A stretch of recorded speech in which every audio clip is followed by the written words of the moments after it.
সবচেয়ে অবহেলিত আত্মীয়ের নাম হলো ফুফু। ফুফুর সাথে একটু ফোনে কথা বলেন, একটু খোঁজ খবর নেন। আপনার বাবার বোন, আপনার অনেক কাছের আত্মীয়, তার হক অনেক বেশি। আপনার চাচা আপনার বাবার মতো। কোনো কারণে যদি মনোমালিন্য থাকে, জমি জমা নিয়ে গন্ডগোল থাকে, বাপের সাথে থাকুক বা আপনার সাথেও থাকুক, কিন্তু খবরদার তিনি আপনার আত্মীয়।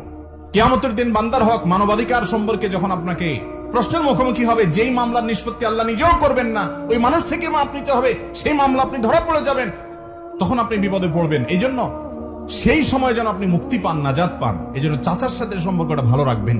চাচাতো ভাই বোনদের কোনো হক নষ্ট করবেন না, ফোনে যোগাযোগ রাখবেন। এই যে সম্পর্ক বজায় রাখা, খোঁজ খবর নেওয়া, বিপদ আপদে পাশে দাঁড়ানো, এক।